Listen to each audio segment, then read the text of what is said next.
வாழ்க வளமுடன். ஹாய் சகோஸ். இதயம் மீட்டும் மெல்லிசை போல உங்கள் மனதை மயக்கப் போகும் எழுத்தாளர் தீபா பாபு அவர்களின் கற்பனை சிதறல்களுக்குள் நம் பயணத்தை தொடங்கலாமா? அத்தியாயம் 29. சரி வா, நாமளும் கீழே போலாம். இங்க இருந்து என்ன செய்ய போறோம் என அருந்ததியை அழைத்துக் கொண்டு லிவிங் ரூமுக்கு வந்தான் ரிச்சர்ட். சரியாக அந்நேரத்திற்கு உணவு வந்து சேர அவர்களை அப்படியே அழைத்து போய் உணவு அறையில் அமர வைத்து விட்டான் தருண். தன்யா மற்றவர்களையும் உடன் அமர வைத்து உணவு பரிமாற லேசான முகசுளிப்புடன் இருந்த அட்சயா எவரிடமும் பார்வையை உயர்த்தாமல் அமைதியாக சாப்பிட்டாள்.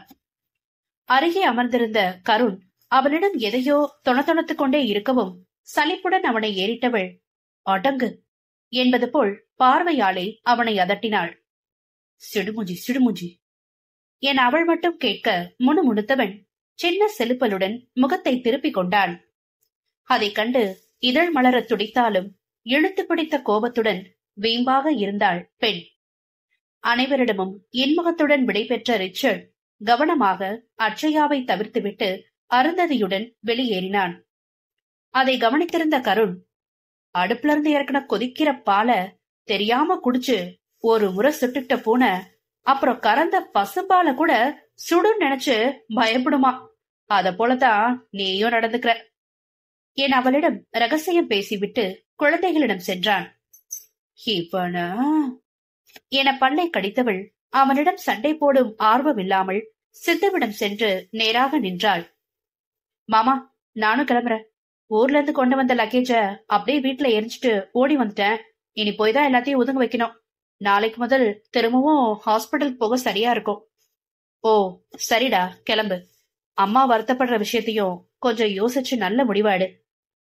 அப்புறம் உங்க எல்லார்கிட்டயும் ஒரு விஷயம் சொல்லணும். நம்ம கருண் தான் மனசுக்கு பிடிச்ச ஒரு பொண்ண தனக்கு வாழ்க்கை துணையா வரணும்னு தேர்ந்தெடுத்திருக்கா என்று அனைவரையும் பார்த்து புன்னகையுடன் விவரம் கூறினான் சித்தார்த்.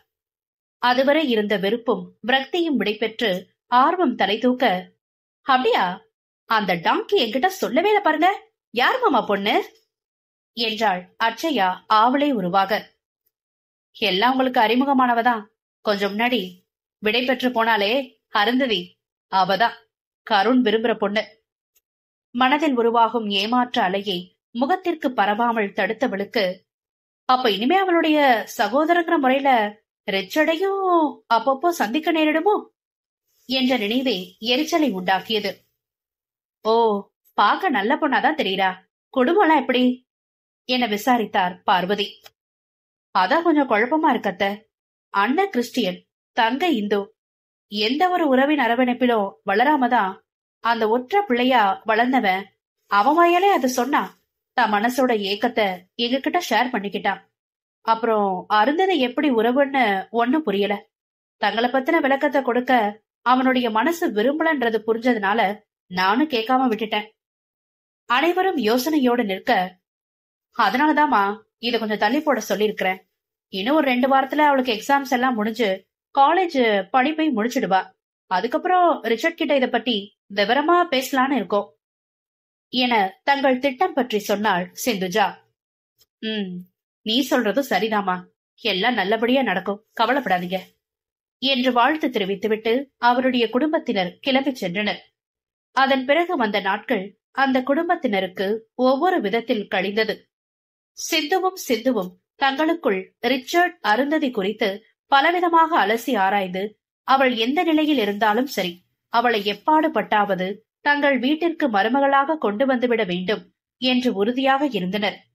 தருணும் தன்யாவும் அவர்கள் மீது நம்பிக்கை வைத்து அவளை தங்கள் வீட்டு பெண்ணாக வரவேற்க ஆவலுடன் காத்திருந்தனர். கருண் ரிச்சர்டிடம் ஒருமுறை வாய்விட பார்த்து சுதாரித்துக் கொண்டதால் அப்பேச்சை விடுத்து அவனுடனான நட்பின் ஆழத்தை அதிகரிக்க அடுத்து என்ன செய்யலாம் என யோசிக்கும் பொழுதுதான் ரிசப்ஷன் அன்று அருந்ததி மயங்கி விழுந்தது அவன் நினைவிற்கு வந்தது. உடனே பரபரவென்று நண்பனை அலைபேசியில் பிடித்தவன் தன் நிலையை எடுத்து சொல்லி அவனுடைய திருமண ரிசப்ஷன் வீடியோ பதிவினை கேட்டான். அவனும் அதை ஏற்றுக்கொண்டு பென்டிரைவில் காப்பி எடுத்து வைக்கிறேன், வந்து வாங்கிக்கொள் என அனுமதித்தான். மீண்டும் அருந்ததியை சந்திக்க வாய்ப்பு கிடைத்ததை எண்ணி உற்சாகம் ஆர்ப்பரித்தவன் பென்டிரைவை வாங்கிக் கொண்டு ரிச்சர்டின் வீட்டிற்கு செல்லும் பொழுதுதான், அடச்ச, அவ ஹாஸ்டல்ல தானே இருப்பா என மெளிதாக ஏமாந்தான். தன் இல்லத்திற்கு வந்த கருணை ஆவலுடன் வரவேற்ற ரிச்சர்ட் அவன் முகம் தொங்கி கிடப்பதை குழப்பத்துடன் கவனித்து பின் அவனுடைய நிலை உணர்ந்து லேசாக நகைத்தான். என்னப்பா ரொம்ப டல்லா தெரியற? வரவேற்புல எதுவும் குறை வச்சுட்டனா என்றான் கிண்டலாக. அட ஏன்பா நீங்க வேற, நானே இத சாக்கா வச்சு அப்படியே என் பப்ளிய பாத்துடலான்னு பார்த்தேன் என உள்ளுக்குள் அழுத்தான் கருண். அதெல்லாம் எதுவும் இல்லையே, நான் நார்மலா தான் இருக்கேன் என்று தோள்களை குலுக்கினான். ஆஹா சரி வா என அழைத்து சென்று சோஃபாவில் அமர வைத்தவன், ஒரு பேச்சுலர் வீட்டுக்கு நேரங்கட்ட நேரத்துல வருகை புரிஞ்சா அவன் பிரிட்ஜ்ல எந்த குளிர்பானங்களை சேமிச்சு வைத்திருக்கானோ அதைத்தான் தர முடியும் என்று புன்னகைத்தவாறு பாட்டிலில் அடைக்கப்பட்டிருந்த ஆப்பிள் ஜூஸை 2 டம்ளர்களில் ஊற்றி அவனிடம் ஒன்றை நீட்டினான். அவன் பேசுவதை உள்வாங்கியபடி தேங்க்யூ என சின்ன முறுவளிப்புடன் டம்ளரை வாங்கி கொண்டவன் யோசனையோடு வீட்டை அளவெடுத்தான். உங்கள்ட்ட ஒன்னு கேட்கலாமா என்றபடி தன்னிடம் திரும்பியவனை ஆழ்ந்து நோக்கிய ரிச்சர்ட் என்று தலையசைத்தான். இவ்ளோ பெரிய வீட்டுல நீங்க தனியா இருக்கணும்? அருந்ததி உங்க தங்கச்சி தானே, அவளை உங்களோடயே தங்க வச்சுக்கலாம் இல்லையா? நீங்க வெளியூர் போறப்போ மட்டும் மாற்று ஏற்பாடுகள் செஞ்சுக்கலாமே, எதுக்காக 2 பேரும் ஆளுக்கு ஒரு திசையில தனிமையில வசிக்கணும் என்று வினவினான் கருண். சில நொடிகளுக்கு தன் கையில் இருந்ததை வெறித்தவன் பின் அவனிடம் நிமிர்ந்து, அது எங்க தலையெழுத்து என்று விரக்தியாய் உதட்டை வளைத்தான். என்ன பிரச்சனை என கேட்க வாய் எடுத்தவனுக்கு 4 தினங்களுக்கு முன் ரிச்சர்ட் தன் வீட்டில் வருந்தியது நினைவிற்கு வர, அருந்ததி உங்க கூட பிறந்த தங்கச்சி இல்லையா? அன்னைக்கூட நீங்க ஒற்றை பிள்ளையா வளர்ந்ததா என்று விசாரிக்க ஆரம்பித்த கருண் எதிரில் இருந்தவன் சோர்வாக பின்னால் சாயவும் இடையில் நிறுத்தி கொண்டான். அவ என்னோட பிறக்கலனாலும் என்னோட உடன்பிறப்பாதான் நான் நினைக்கிறேன். ஒருத்தருக்கு ஒருத்தர் ஆறுதலா ஒரே வீட்டுல வசிக்கத்தான் 2 பேருக்கும் ஆசை. அப்படின்னாலும் சமூகத்துக்கும் அத சார்ந்தவங்களோட தரங்கெட்ட பேச்சுக்கும் பயந்துதான் நாங்க பிரிச்சிருக்கிறது. எனக்காக இல்லைனாலும் நாளைக்கு இன்னொரு வீட்டுல வாழ போற பொண்ணுக்கு எந்த அவப்பெயரும் வந்துடக்கூடாதுன்றதுல நான் கவனமா இருக்கிறேன். யூ டோன்ட் வரி, எங்க வீட்டுல யாரும் அந்த மாதிரி எல்லாம் தப்பா நினைக்க மாட்டாங்க என்றான் கருண் வேகமாக. உள்ளுக்குள் பெரும் நிம்மதி பூத்து உவகை துள்ளினாலும் அதை அடக்கியவன் விழிகள் மின்ன, என்ன என்ற அப்பாவியாய் முகத்தில் வியப்பை வெளிப்படுத்தினான். அது எங்க வீட்டுல யாரும் உங்களை தப்பா நினைக்க மாட்டாங்கன்னு சொல்ல வந்த, அதைத்தான் நானும் விரும்புகிறேன் என்று எண்ணியவன், அப்புறம் ரிசப்ஷன் வீடியோ கொண்டு வந்திருக்கியா என்று பேச்சை மாற்றினான். இதோ என பென்ட்ரைவை பாக்கெட்டில் இருந்து எடுத்தவன், அருந்ததையும் வந்தாதான யார் என்னன்னு சந்தேகிக்கிற நபரை கண்டுபிடிக்க நமக்கு வசதியா இருக்கும் என்றான். லேசாக புருவம் சுருக்கியவன், இல்ல கருண், அவளுக்கு எக்ஸாம்ஸ் போயிட்டு இருக்கு, இதுக்காகலாம் தொந்தரவு பண்ண வேண்டாம், என்னால முடியலனா அப்புறம் பாத்துக்கலாம் என்றான். முகம் பளிச்சென்று ஒளிர, ஓ ஆமாமா அதுவும் சரிதான், இன்னும் 1 வாரத்துல முடிஞ்சிடும்ல என்று தனக்குள் உல்லாசமாக முனகிக் கொண்டான். பொங்கும் சிரிப்பை மறைக்க இயலாது வெளியிட்டபடி லேப்டாப்பிடம் குனிந்து பென்டிரைவை சொருகிய ரிச்சர்டிற்கு அனைத்தும் நன்றாக நடக்க வேண்டும் என்கிற கவலையும் உடன் பிறந்தது. அருந்ததியை எப்படியாவது இவன் குடும்பத்தில் இணைத்துவிட்டால் போதும், காலத்திற்கும் நிம்மதியான நல்ல ஆரோக்கியமான வாழ்வு வாழ்வாள். வீடியோ ஓட ஆரம்பிக்க அதை கண்ணுற்றபடி ரிச்சர்டிடம் விசாரித்தான் கருண். உங்களுக்கு 33 வயசாகுதுன்னு சொன்னீங்கல்ல, தருண் அண்ணாவை விட 1 வயசு தான் குறைவு, ஏன் நீங்க என்ன கல்யாணம் பண்ணிக்கல? இத்தனைக்கும் வசதி, அழகு, படிப்பு, சம்பாத்தியம்னு எல்லாமே இருக்கிறப்போ எதுக்காக இந்த தாமதம்? இட்ஸ் பியூர்லி பர்சனல், எனக்கு பதில் சொல்ல விருப்பம் இல்லைன்னா விட்டுடுங்க, பரவாயில்ல, நோ ப்ராப்ளம் மெல்ல முறுவளித்தவன். கருண், உங்ககிட்ட நிறைய விஷயங்களை மனசு விட்டு பகிர்ந்துக்க எனக்கு ஆசைதான், ஆனா அதுக்கான சூழ்நிலை சரியா இன்னும் அமையல, அதனால ஒரே வரியில முடிச்சிடுறேன். அருந்ததியோட கல்யாணம் முடிஞ்சதுக்கு அப்புறம் தான் நான் கல்யாணம் பண்ணிக்கணும்ன்ற குறிக்கோள்ல உறுதியா இருக்கிறேன். இது அவகிட்ட ஒருபோதும் சொல்லிடாத, தெரிஞ்சா வருத்தப்படுவா என்றான்.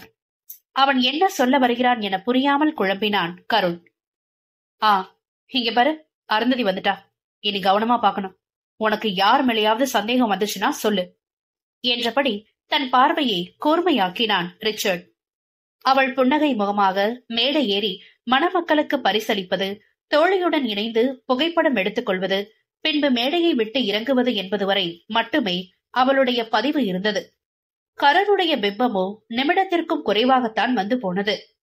அவன்தான் உள்ளே நுழையும் போதே அருந்ததிக்காக என ஓரமாக ஒதுங்கி அமர்ந்து விட்டானே.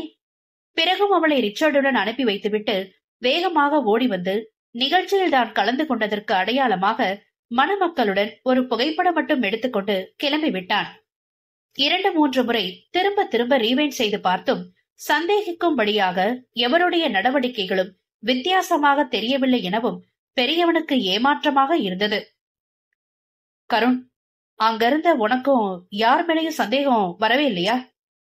நெற்றியின் ரேகைகள் முடிச்சிட அவனிடம் திரும்பியவன் சட்டென்று ஒரு நிமிஷம் என்று மீண்டும் திரையில் பார்வையை பதித்தான். சில குறிப்பிட்ட நிமிடங்களை திரும்ப ஓட விட்டவன், இந்த ஆள பாருங்களேன், கொஞ்ச நேரமா வேற எந்த திசையிலும் திரும்பாம ஒரே பக்கமா வெறிச்சு வெறிச்சு பாத்துட்டு இருக்க மாதிரி தோணல என்று ரிச்சர்டிடம் சுட்டி காட்டி வினவினான். ஆமா, ஆனா அதுக்கென்ன, அவர் மேல எதுவும் உனக்கு சந்தேகம் வருதா கருண்? முதல்ல இல்ல, ஆனா அன்னைக்கு நீங்க சொன்னதை வச்சு யோசிக்கிறப்போ இந்த ஆள் மேல எனக்கு கொஞ்சம் சந்தேகமா தான் இருக்கு என்றான் கருண். நட்புகள் எல்லாரும் நம்ம சேனலை மறக்காம சப்ஸ்கிரைப் பண்ணுங்க, கதையை கேளுங்க, லைக் பண்ணுங்க, கமெண்ட் பண்ணுங்க, பிடிச்சவங்க ஷேர் பண்ணுங்க. நன்றி.